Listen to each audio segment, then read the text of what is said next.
저와 한 절씩 교독하겠습니다. 이로써 우리가 진리에 속한 줄을 알고 또 우리 마음을 주 앞에서 굳세게 하리니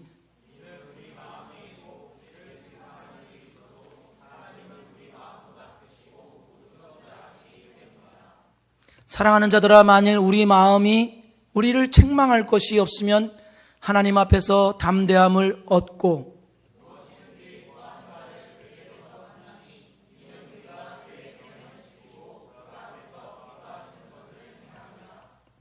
그의 계명은 이것이니 곧 그 아들 예수 그리스도의 이름을 믿고 그가 우리에게 주신 계명대로 서로 사랑할 것이니라.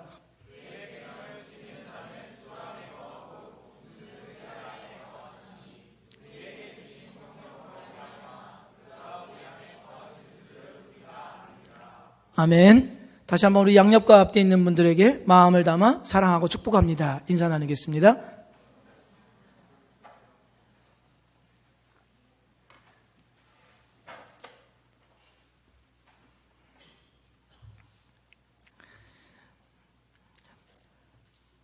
이어령 교수님의 이런 글귀가 있습니다. 딱 한 번이라도 좋다. 낡은 비디오 테이프를 되감듯이 그때의 옛날로 돌아가자. 나는 펜을 내려놓고 익담한 책장을 덮어두고 두 발을 활짝 편다. 너는 달려와 내 가슴에 안긴다. 내 키만큼 천장에 다다를 만큼 널 높이 들어 올리고 졸음이 오는 너의 눈, 상기된 너의 뺨 위에 굿나잇 키스를 하는 거다. 이어령 교수님의 딸에게 보내는 굿나잇 키스라는 책에 나오는 한 대목입니다. 이 교수님의 따님은 2012년에 암으로 먼저 천국에 들어갔죠. 아버지 이어령은 지난 날을 회상하면서 자기를 자책하며 눈물로 도착할 수 없는 편지를 딸에게 씁니다. 그는 대표적인 석학이요, 지성인이요, 수많은 저작의 저서의 작가로 명예와 많은 찬사를 받은 그런 분이셨습니다.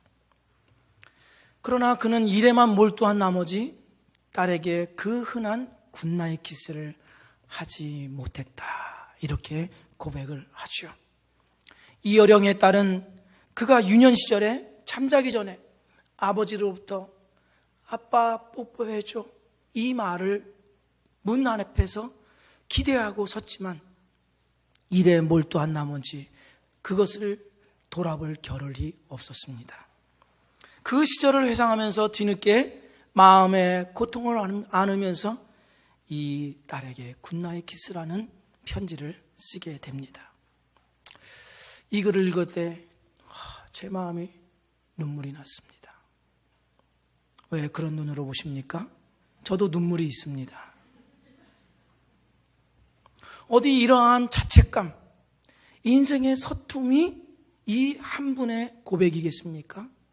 세상의 모든 부모, 모든 아버지, 어머니가 자기의 인생을 되돌아보면서 자신의 자녀들을 바라보면서 나는 서툰 부모였다.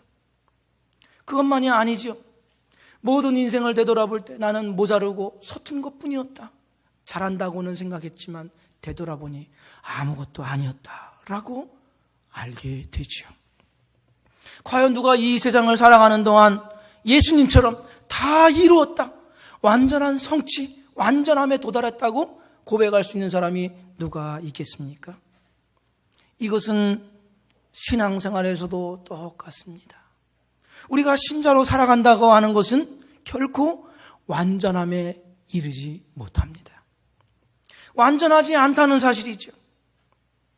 그러기 까닭에 우리의 이 완전하지 못한 이 불안함으로 혼란을 겪게 됩니다. 그리고는 그 자책감으로 자신의 삶을 자책하며 괴로워하지요. 그러나 오늘 사도 요한이 이것을 말씀합니다. 너희들에게 있는 이 자책감으로 짓눌리는 것이 아니라 극복해야 된다. 이 말씀을 우리에게 말씀하고 있습니다. 그렇다고 한다면 우리가 자책감에 짓눌려 멸망하는 자가 아닌 극복할 수 있는 자가 되기 위해서는 어떻게 해야 할까요? 첫째로 불완전함의 연속에 있음을 먼저 알아야 합니다. 사도 요한의 이 편지는 수신자들의 자기의 완전하지 않음으로 인하여서 자신의 신분을 오해했습니다. 과연 내가 하나님의 자녀인가? 하나님의 백성인가? 이러한 혼란에 빠져든 것입니다. 그때 19절 말씀에 사도 요한이 이렇게 말하지요. 이로써 우리가 진리에 속한 줄 알고 또 우리 마음을 주 앞에서 굳세게 하리니. 여기에 굳세게 하다는 단어가 있지요. 이 말은 우리 마음의 두려움과 염려로부터 안심시키다, 이런 뜻이 있습니다. 우리를 안심시키기 위해서 사도 요한이 이 말씀을 주고 있습니다. 그렇다고 한다면 무엇이 신자들의 마음을 불안하게 한 것일까요? 무엇이 두려움에 사로잡히게 한 것일까요? 이 당시에 적그리스도, 거짓 선생들인 영지주의자들은 하나님과 교제하는 자들이라고 한다면 죄를 범할 수 없다, 이렇게 주장했습니다. 그러니까 이들은 완전주의를 이야기하는 것이죠. 이런 이야기를 들은 신자들은 두려움이 덜컥 난 것입니다. 나는 완전하지 못한데 그럼 나는 하나님의 자녀가 아닌가? 라면서 자신들의 신분을 의심하게 되었다라는 것이죠. 그러나 사도 요한은 이 말씀을 통해서 신자란 완전함에 도달한 것이 아니다, 이렇게 말씀을 하고 있습니다. 분명히 하나님이 주신 구원과 은혜는 완전합니다. 그러나 우리는 아직 완전함에 도달하지 않았습니다. 이것이 성경 전체가 말하고 있는 신자의 모습입니다. 사도 요한님만이 이렇게 이야기한 것이 아니지요. 사도 바울은 빌립보서 2장 12절 말씀에 이렇게 말합니다. 그러므로 나의 사랑하는 자들아, 너희가 나 있을 때뿐 아니라 더욱 지금 나 없을 때에도 항상 복종하여 두렵고 떨림으로 너희 구원을 이루라. 너희 구원을 이루라. 여기 구원을 이루다라는 말은 농부가 땅을 경작하듯이 너희들에게 주신 구원을 계속해서 경작해 나아가라, 풍성히 가꾸어 나아가도록 하라, 이런 뜻입니다. 하나님께 받은 이 구원을 삶에 계속해서 적용해 나아가서 그 활동과 역사가 얼마나 풍성한지 그것을 맛보도록 하라, 이런 뜻입니다. 이것은 완전하지 않기 때문에 우리에게 주신 말씀이죠. 뿐만 아니라 사도 베드로 역시 베드로후서 3장 18절 말씀에 이렇게 말씀합니다. 오직 우리 주 곧 구주 예수 그리스도의 은혜와 그를 아는 지식에서 자라가라. 자라가라. 아직 완전하지 않기 때문에 자라가라, 이렇게 말씀한 것입니다. 다시 사도 바울은 에베소 4장 13절 이하에 이렇게 말씀하죠. 우리가 다 하나님의 아들을 믿는 것과 아는 일에 하나가 되어 온전한 사람을 이루어 그리스도의 장성한 분량이 충만한 데까지 이르리니, 이는 우리가 이제부터 어린아이가 되지 아니하여 사람의 속임수와 간사한 유혹에 빠져 온갖 교훈의 풍조에 밀려 요동하지 않게 하려 함이라. 같이 읽겠습니다. 오직 사랑 안에서 참된 것을 하여 범사에 그에게까지 자랄지라. 그는 머리니 곧 그리스도라. 범사에 그에게까지 자라가라. 예수 그리스도의 장성한 분량에 이르기까지 자라가라, 이렇게 말씀하죠. 이 말씀, 성경 전체에서는 신자가 완전함에 이른 것이 아니라 완전을 향해 가고 있는 자들이다라고 말씀해 줍니다. 신자의 진정한 모습입니다. 우리는 이렇게 생각할 수 있습니다. 아니, 우리가 완전하지 않다고 한다면 내가 구원받았다, 하나님의 자녀되었다는 것을 어떻게 알 수 있단 말인가? 이렇게 반문할 수 있죠. 여기에 마틴 로이드 존스 목사님의 조언이 있습니다. 이것들로 우리는 하나님의 자녀됨을 알 수 있다고 이야기하죠. 그냥 만들어낸 것이 아니라 성경을 통하여서 이러한 요소들을 우리에게 이야기해 줍니다.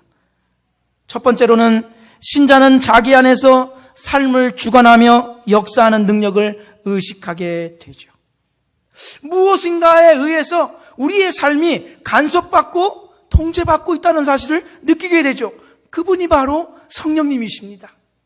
그것으로 우리의 모습이 조금씩 달라집니다. 이것을 볼 때 우리는 신자이다, 하나님의 자녀이다 라고 알 수 있다는 것입니다. 또 다른 테스트할 만한 요소는 영적인 것들에 관심을 갖기 시작하죠. 사도 바울은 로마서 8장 5절에 육신을 따르는 자는 육신의 일을, 영을 따르는 자는 영의 일을 생각하나니 이렇게 있습니다. 영에 따르는 자, 하나님의 영이 있는 자에게는 영에 대한 관심이 있습니다. 아마 여러분들 중에 직장이나 학교 다른 데 가서 함께 이야기를 나눌 때 상대방과 더불어서 한국말로 하는데도 뭔 소리인지 그들이 이해하지 못하는 경우를 겪어봤을 것입니다. 영이 달라서 그렇습니다. 세 번째로 신자에게는 죄에 대한 자각 증세가 생겨납니다. 자기의 죄된 본성을 깨닫게 되고 그 본성을 미워하게 되죠. 왜? 하나님으로부터 새로운 존재, 새로운 본성을 선물로 받았기 때문에 그렇죠. 마지막으로 하나 더 테스트할 것은 죄를 싫어하는 대신에 성결한 삶을 갈망하게 되죠. 하나님의 계명들을 알고 그 계명에 따라서 성령의 열매를 맺어가기를 원합니다. 이런 것들을 볼 때 신자 되었다. 여러분에게도 이러한 영적인 감각이 있는 줄로 믿습니다. 신자에게 일어난 변화란 다른 사람의 눈으로 볼 때는 미미한 것이 될 수가 있습니다. 그러나 본인에게는 굉장히 놀랍고 신비한 일입니다. 그래서 어느 경우에는 자기 자신도 놀라지요. 내가 이랬었나? 라고 소스라치게 놀라는 경우가 있습니다. 내가 교회에 나와서 앉아있다니 놀랍지요. 아니 내가 딴 데 가지 않고 순원들과 더불어서 함께 여자들처럼 기도 제목을 나누다니 놀랍지요. 아니 술 마시지도 않는데 재미있다는 것이 있다는 것을 알다니 놀랍습니다. 교회 사람들과 함께 있을 때 어느 순간인가 마음이 평안해지고 가장을 자기의 방어 기제를 벗어 던집니다. 놀랍지요. 목사님이 카톡을 보냈는데 답장을 보내요. 내가 답장을 보내다니 놀라워요. 놀라운 변화입니다. 아무것도 아닌 것 같지만 마치 갓난아기가 태어나서 일어나서 아이가 뒤집기를 시도하고 기어다니려고 하고 옹알이를 하고 일어서려고 발버둥 치는 것과 같이 역사적인 일입니다. 이러한 영적 세계로의 사고 전환, 생활 전환은 우리가 하나님의 자녀임을 말해줍니다. 그렇더라도 사도 요한의 말하는 바는 이렇습니다. 그렇더라도 영적인 감각이 있고 죄를 미워하고 성령의 열매를 맺어가려고 하고 성령으로부터 지배받고 있다는 사실을 알고 있지만 그렇더라도 죄와 죄책에서 완전히 벗어나 있는 것이 아님을 너희들이 받아들이라 이렇게 말씀하고 있습니다. 여러분 자신이 불완전하다는 사실을 인정하고 받아들이기를 주의 이름으로 축복드립니다. 두 번째로 우리가 이 자책감에서 짓눌린 것이 아니라 이겨내기 위해서는 불완전함에서 오는 자책감을 받아들이라 라고 말씀하십니다. 신자에게 생겨난 영적인 감각들, 죄를 미워한다거나 열매를 맺어가려고 한다거나 영적인 것에 관심을 갖는다거나 성령의 지배를 받고 있다는 사실을 알게 된다는 이러한 영적인 감각은 우리가 완전함에 도달했기 때문에 보상으로 얻는 것이 아닙니다. 예수를 믿기 시작하면서부터 이 영적인 감각, 신령한 지식을 선물로 받게 됩니다. 여기 베드로후서 1장 3절 4절에 있는 말씀을 보십시오. 쉬운 성경으로 제가 읽어드립니다. 그리스도께서는 하나님의 능력으로 우리가 하나님을 섬기며 살아가는 데 필요한 모든 것을 허락해 주셨습니다. 이 모든 것은 우리가 그분을 알 때 받게 되는 것입니다. 그분은 자신의 영광과 선함으로 우리를 불러주셨습니다. 그 영광과 선함을 통해 약속하신 크고 놀라운 선물을 우리에게 주셨으며 이 약속을 통해 하나님을 닮은 모습으로 함께 교제하게 하셨습니다. 그러므로 세상에 어떤 정욕도 여러분을 멸망시킬 수 없습니다. 여기에 이렇게 기록되어 있습니다. 이 모든 것은 우리가 그분을 알 때 받게 되는 것입니다. 신령한 성품, 영적인 감각은 예수를 믿게 되면서 얻게 되는 것이라고 말씀하죠. 그러나 이 말은 신령한 성품, 영적인 감각이 주어졌으나 우리가 완전하지 않기 때문에 그 사이에서 오는 괴리감, 그 차이에서 오는 고통으로 괴로움을 겪는다라는 것을 포함하고 있습니다. 나는 왜 이렇게 모자른가? 라는 이 자책감으로 신자는 일평생 괴로워한다라는 것입니다. 본문 21절, 22절을 말씀을 보십시오. 사랑하는 자들아, 만일 우리 마음이 우리를 책망할 것이 없으면 하나님 앞에서 담대함을 얻고 무엇이든지 구하는 바를 그에게서 받나니 이는 우리가 그의 계명을 지키고 그 앞에서 기뻐하시는 것을 행함이라. 여기에 나오는 말씀처럼 어떤 이들은 아무런 책망받을 것이 없이 담대한 자들처럼 보이기도 합니다. 물론 이 말씀은 어떤 신자들 중에는 완전한 자가 있다, 이것을 말하려는 것이 아닙니다. 그런 자는 없습니다. 외견상 그들은 완전하게 보일 수 있습니다. 마치 오리가 수면 아래서는 연락에 물갈퀴질을 하지요. 수면 위에서는 그저 평화롭게만 보이는 것과 같습니다. 다른 사람의 외면을 볼 때에는 아무런 문제가 없는 것처럼 보입니다. 나만 하나님의 기준에 못 미치고 열등한 신자처럼 느껴지게 됩니다. 왜 나만 못나게 이런저런 것들로, 허접한 것들로 이리 뒤척 저리 뒤척하는 것인가? 왜 나는 이런 것인가? 이러한 자책감이 끊임없이 있다는 것이죠. 이것은 마치 우리가 일생생활을 겪는 일에서도 찾아볼 수가 있지요. 삶에서는 매듭짓는 일들을 겪게 됩니다. 가령 대학에 진학한다거나 직장생활을 처음 시작하게 된다거나 결혼을 하게 되거나 이런 매듭짓는 일들이 있죠. 그럴 때 어떻습니까? 다른 사람들은 어려움 없이 술술술 다 해나가는 것 같은데 왜 나만 이렇게 굴곡지고 어렵고 곤란하고 나만 이러는 것인가? 날만 잘못된 것인가? 이러한 생각들을 하게 되죠. 나는 죽을 맛입니다. 준비하는 하나하나가 순탄하지 않습니다. 그러나 그와 같은 어려움과 곤경은 누구에게나 다 있다는 것이죠. 동일하죠.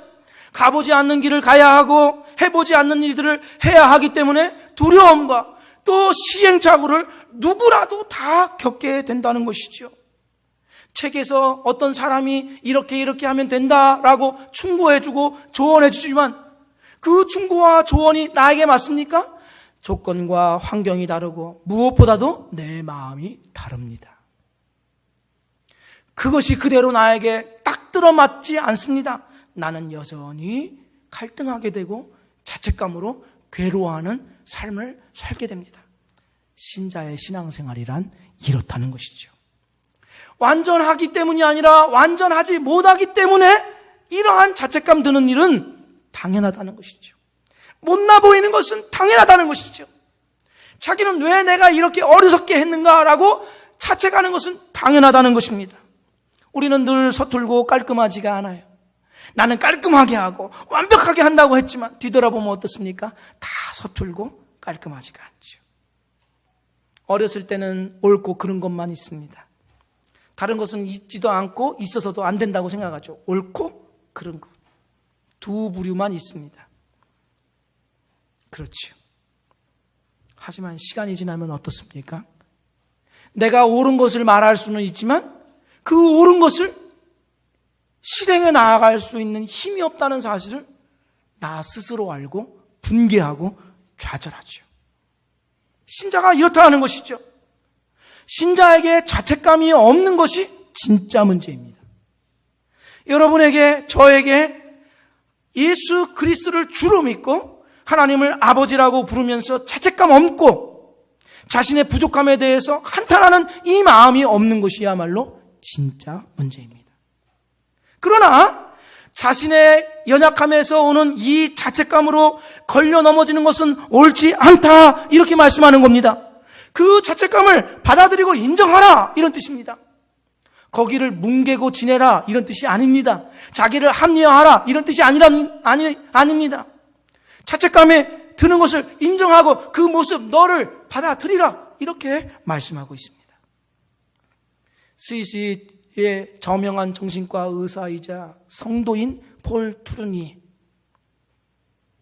이분은 이런 말씀을 합니다.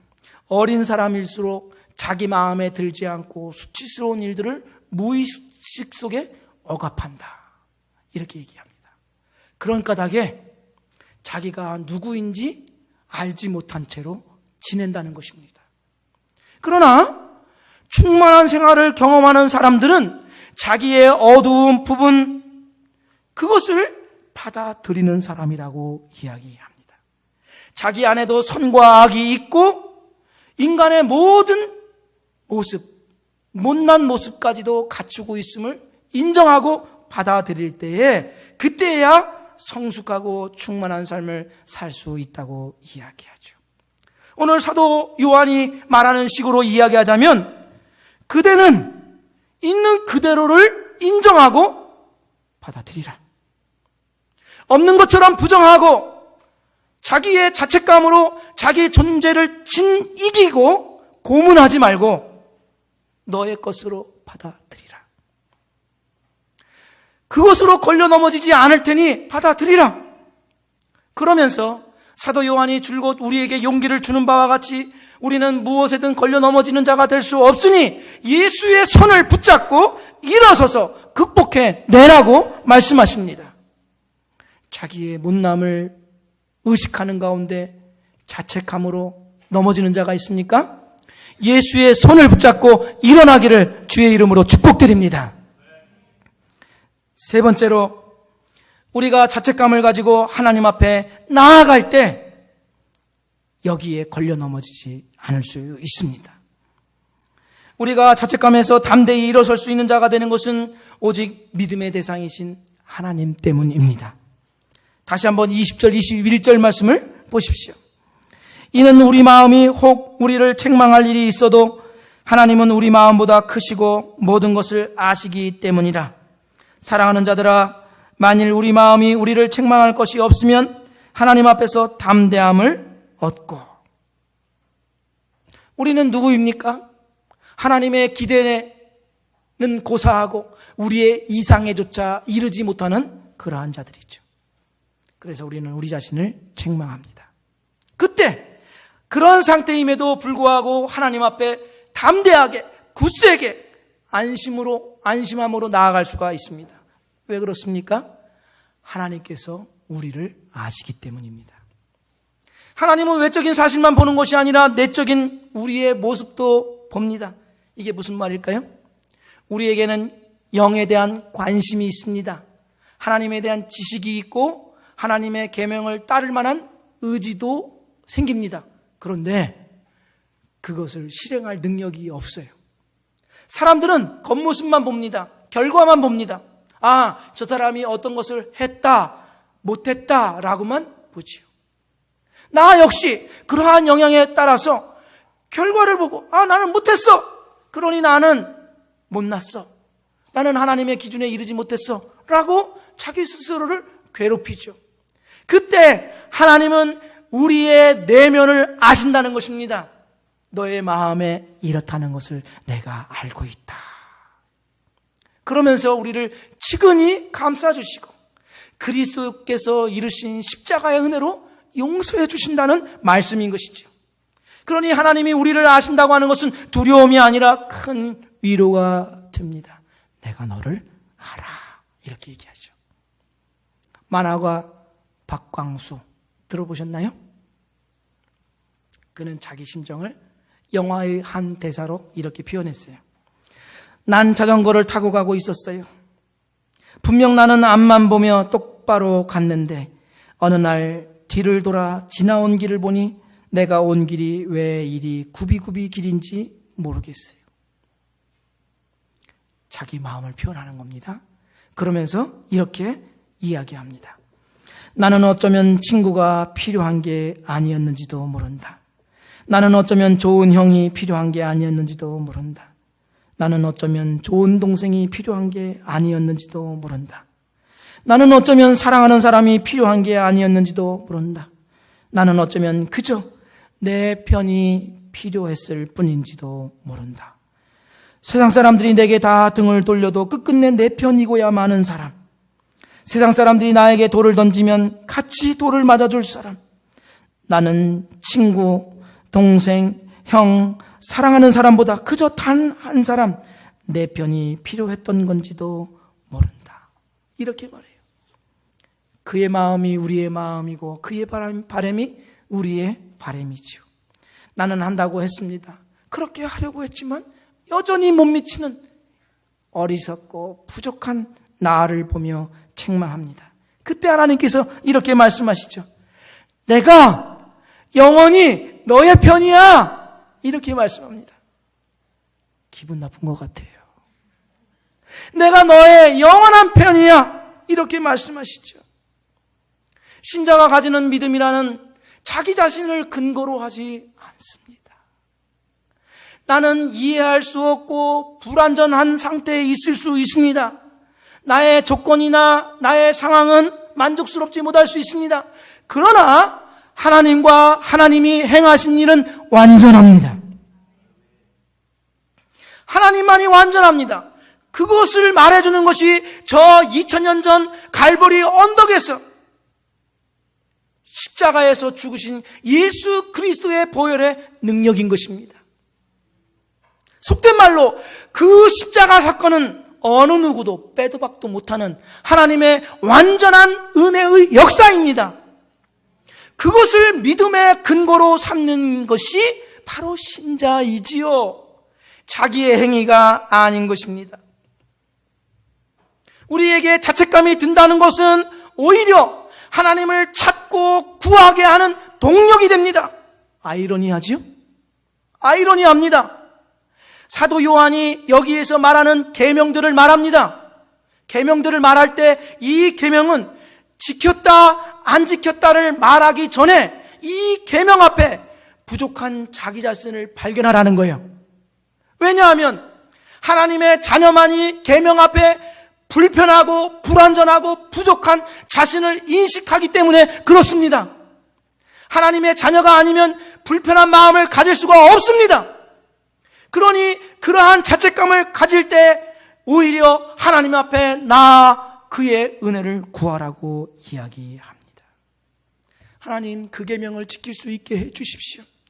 하나님의 소원이 내 소원이 되고 하나님의 비전이 내 비전이 되게 해 주옵소서라고 간절히 구하도록 이끄는 것입니다. 자책감은 우리로 하여금 하나님 앞에 은혜를 구하도록 이끄는 힘이 되는 것입니다. 그렇게만 된다면 우리의 자책감이란 실패일 수가 없죠. 왜냐하면 실패처럼 보이는 일조차도 하나님께서는 그의 손에서 더 큰 의미와 역사를 만들어내기 때문에 그렇습니다. 일본의 동경 성인들이 그렇게 인형을 좋아한다고 하지요. 학생, 직장인, 심지어 할머니들까지도 말하는 인형을 산다고 해요. 비싼 돈을 들여서. 그 인형들이 인기가 좋은 이유가 있어요.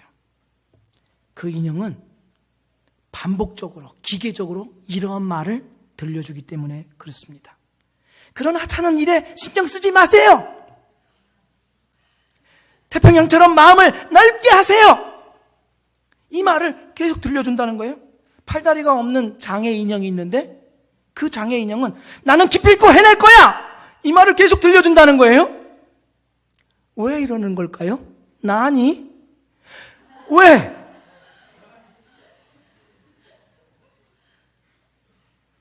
이런 위로의 이야기조차 들을 수 없기 때문에 이들은 기계를 통해서 이야기를 들으려고 하는 것입니다.